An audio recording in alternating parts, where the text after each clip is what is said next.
దేశమంతా మోదీ మరోసారి ప్రధాని కావాలని కోరుకుంటోందన్నారు నిజామాబాద్ బీజేపీ ఎంపీ అరవింద్. ఈసారి 400 సీట్లు దాటడం ఖాయమన్నారు. కాంగ్రెస్ ఇచ్చిన హామీలు నెరవేర్చడం లేదన్నారు అరవింద్.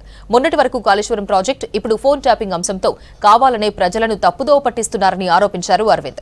ఈసారి కేంద్రంలో, రాష్ట్రంలో మెజారిటీ సీట్లను గెలుస్తామంటున్న ఎంపీ అరవింద్తో Rajinikanth face to face. Nizamabad parliament ఎన్నికల ప్రచారంలో బీజేపీ అభ్యర్థి అరవింద్ దూసుకుపోతున్నారు. సమావేశాలు ఏర్పాటు చేస్తున్నారు, గ్రామాల్లో పర్యటిస్తున్నారు. మాట్లాడదాం. అరవింద్ గారు ఉన్నారు. నిజామాబాద్ పార్లమెంట్కి వచ్చేసరికి రైతులు ఎక్కువగా ఉండేటువంటి కాన్స్టిట్యున్సీ. పసుపు సమస్యను మీరు పరిష్కరించారు. సో ఇప్పుడు ప్యాడీ ఆల్మోస్ట్ ఆల్ చేతికి వచ్చింది, కోతలు స్టార్ట్ అయిపోయినాయి, ఇంకా ప్రొక్యూర్ సెంటర్లు స్టార్ట్ కాలేదు. కొంత రైతులు ఆందోళన చెందుతున్నారు.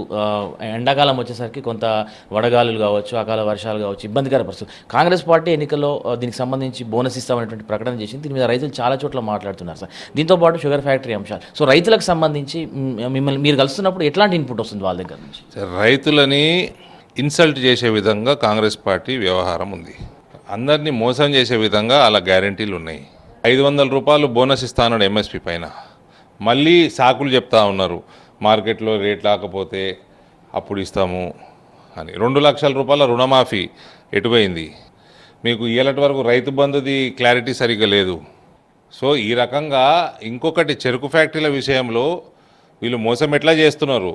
కమిటీ అని వేసి నెక్స్ట్ సంవత్సరం 2025 డిసెంబర్ మాటలు మాట్లాడుతున్నారు. ఇవన్నీ వీళ్ళు చరిత్రలో దశాబ్దాలుగా రైతులను మోసం చేసిన చరిత్రనే కాంగ్రెస్ది. కానీ చెరుకు ఫ్యాక్టరీలకు విజిట్కి పోయినప్పుడు అక్కడ చెరుకు ఉద్యమకారులు, చెరుకు రైతులు ఎవరైతే ఉన్నారో వాళ్ళని కింద కూర్చోబెట్టినరు.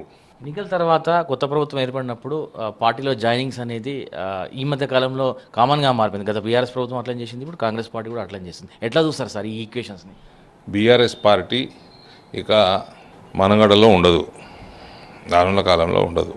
వాళ్ళు చేసిన అవినీతి, వాళ్ళు చేసిన ఏదైతే బీజేపీ కార్యకర్తలపైన అఘాయిత్యాలు, మాలాంటి వాళ్ళ ఇండ్ల మీదనే దాడులు, అహంకారము, పొగరు, ఇవన్నిటి వల్ల ప్రజలు వాళ్ళకి కరెక్ట్ స్థానంలో కూర్చోబెట్టారు. కరెక్ట్ స్థానంలో అంటే ఇప్పుడు అపోజిషన్, తీహార్ అనుకున్నారు మీరు, తీహార్ జైలు కాదు, అపోజిషన్లో కూర్చోబెట్టినారు. అక్కడి నుంచి కూడా అందరూ ఖాళీ చేసి ఇతర పార్టీలకు పోతున్నారు. సిట్టింగ్ ఎంపీలు బీజేపీలో జాయిన్ అయ్యే పరిస్థితి ఉంది. ఎమ్మెల్యేలు ఎవరు కాంగ్రెస్లోకి పోతున్నారు. అందరూ వెయిట్ చేస్తున్నారు, అసలు ఈ కాంగ్రెస్ పార్టీ పరిస్థితి ఏంది? దేశం మొత్తం ఖాళీ అవుతున్నది.